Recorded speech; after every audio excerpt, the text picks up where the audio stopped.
Geopolitical intelligence from the 2026 GAP Decoded report warns that the world is entering a permanent condition of water bankruptcy. This isn't a temporary drought. It's the point where depleted rivers and aquifers lose the capacity to ever return to historical levels. This depletion targets the core of the global economy. Freshwater ecosystems generate $58 billion in annual value, roughly 60% of global GDP. Current data shows 3 billion people are already living in regions where total water storage is in active decline. While these ecological markers decline, 3 specific nuclear power conflicts are escalating over the remaining supply.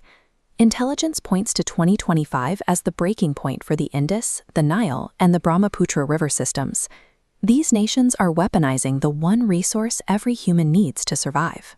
And right now, the international community possesses no global law, no governing institution, and no enforceable treaty framework to stop them. The structural cause of this governance vacuum is a legal principle known as the Harmon Doctrine. In international law, it defines upstream territorial sovereignty.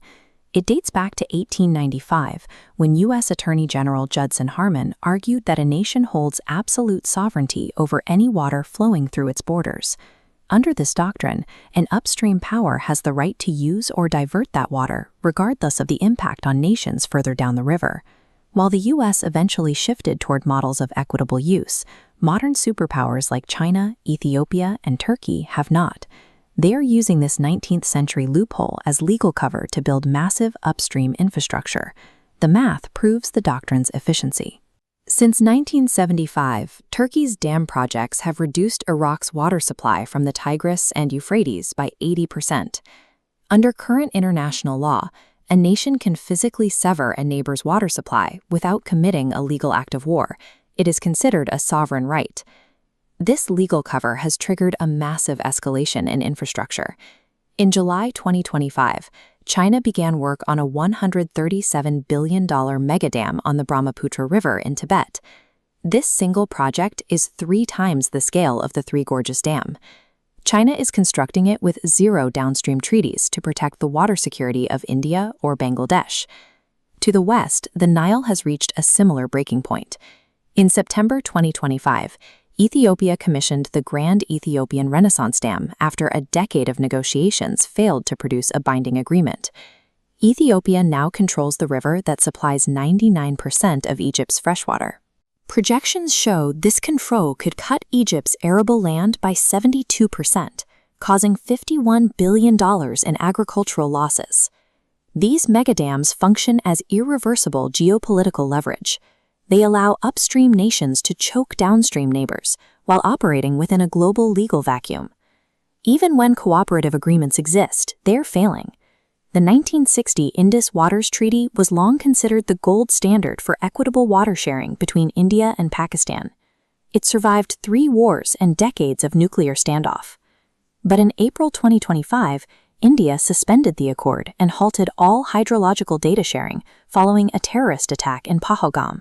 For Pakistan, the stakes are existential. 80% of their agriculture, feeding 230 million people, relies on the Indus system. The collapse of this 65-year agreement proves that fair use frameworks cannot survive geopolitical stress without external enforcement. Downstream nations are effectively losing their final safety net. Water is the new oil, a scarce, high-leverage commodity around which nations are now building military and economic strategy. Non-state actors are already weaponizing this scarcity. In Mexico, the Sinaloa cartel now controls water access in drought-stricken regions.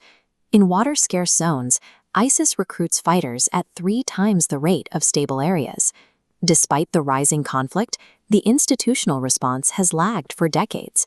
There have only been 2 UN water conferences in the last 50 years. Waiting for the next scheduled conference in late 2026 is a death sentence for the current Flashpoints. Advisory resolutions have failed to stop the hydro arms race.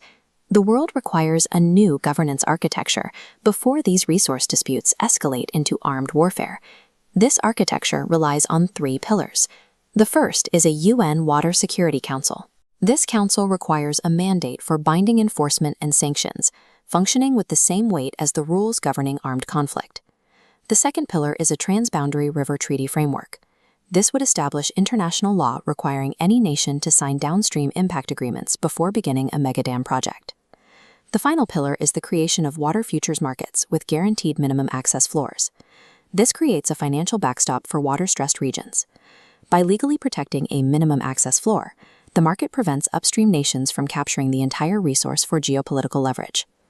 The hydro arms race has begun. We either build the legal and financial tools to manage transboundary water now, or we watch a $58 trillion resource bankruptcy turn into a nuclear shooting war.